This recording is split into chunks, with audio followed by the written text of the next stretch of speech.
Christmas Day is the NBA's biggest regular season stage. 5 games, elite talent, and playoff level adjustments hiding in plain sight. Today, we're doing predictions as well as breaking down film behind the moments that will decide Christmas.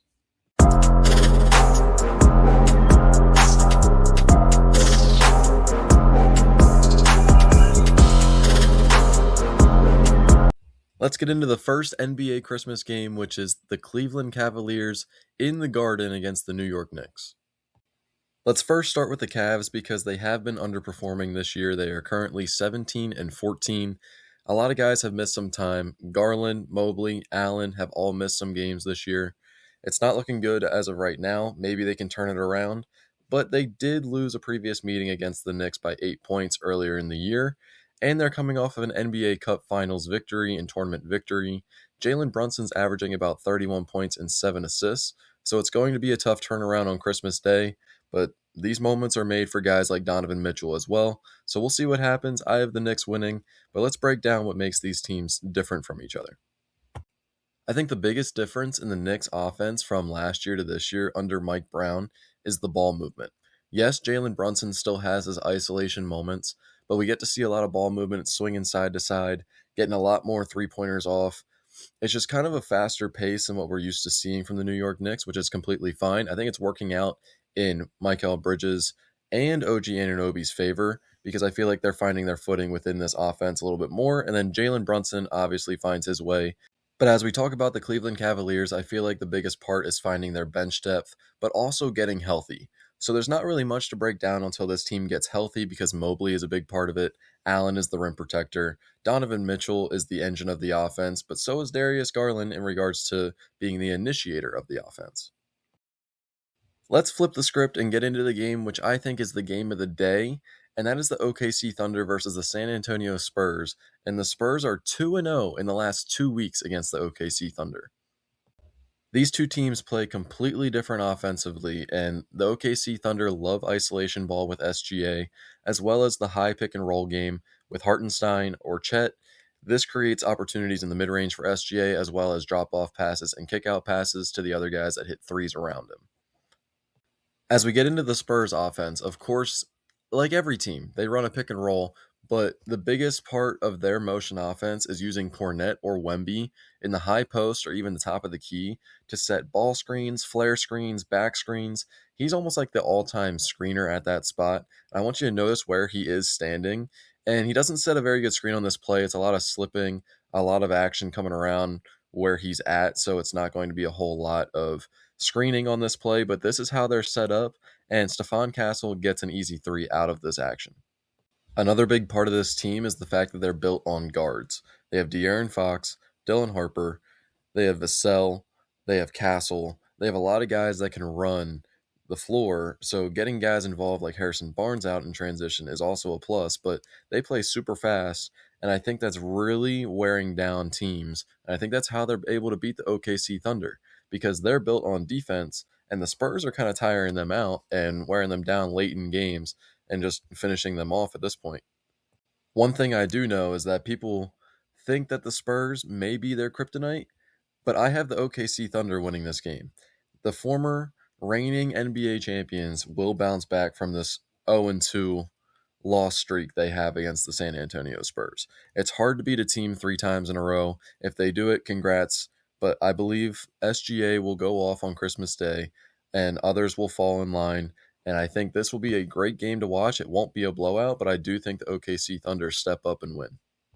Who do y'all think will win this game? And do you think Wemby's going to continue to come off the bench? In our next matchup, we get to see a NBA Christmas Day debut from Cooper Flagg. Cooper Flagg has just recently dropped a career-high 42 points just the other day, and I think this is just the beginning of his run. With the Dallas Mavericks being hindered by injuries, it's been important that Cooper Flagg has stepped up, and I think it's a key development for his development because he gets to touch the ball a lot more.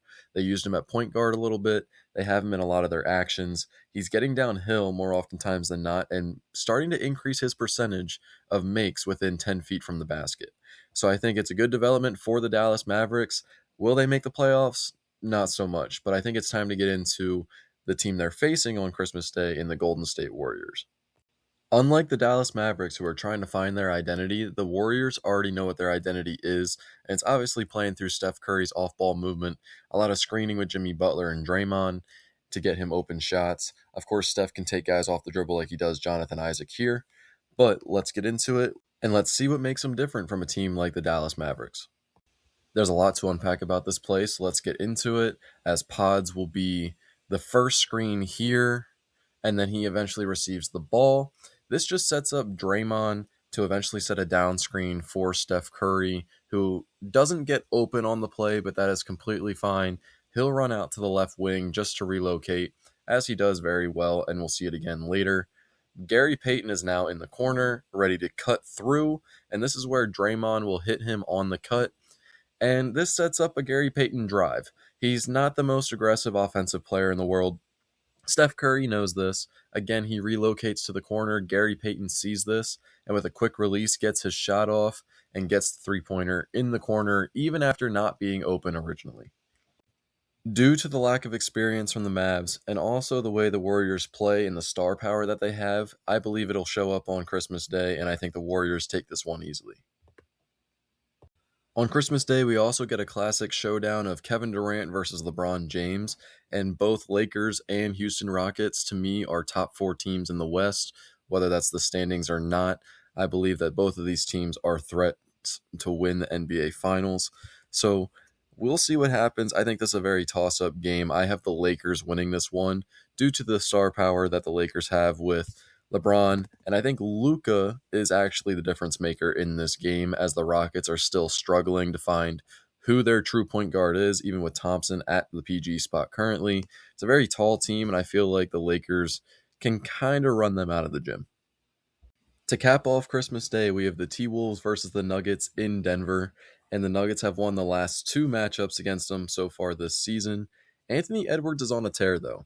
He's been averaging 28.4 points per game, 5.8 rebounds, and 4 assists over the last 5 games, and he's starting to be on a heater. But with that said, Jamal Murray might actually be an all-star this year, which it's crazy to think that he hasn't been an all-star already, but he's averaging 24.8 points per game and about 6.7 assists per game this season on 49.6% from the field and 45.5% from the three-point line. These are all career averages, career high averages for him. So I expect this to continue, and I think Jamal Murray has the potential to drop a 40 ball on Christmas Day. But this will be an intense showdown to end the night between Anthony Edwards and Jamal Murray. I think both of these bucket getters get their moments on NBA Christmas Day. And I think Joker, of course, will do his thing, and I think that's what sets them over the top. I think the Nuggets have the T-Wolves number, and I think the Nuggets will win this game again and go up 3-0 on the season series. Let us know in the comments who you think is going to win these NBA Christmas Day games. Let me know who you think will have NBA Christmas Day moments. And if you like this video, please like and subscribe. Remember to follow all socials. We appreciate all the love and support. We wish you a Merry Christmas from here at Life in the Stands. This was another episode of Court Vision, a Life in the Stands production. We'll see you next time. Enjoy your holidays. But until next time, remember, the film never lies.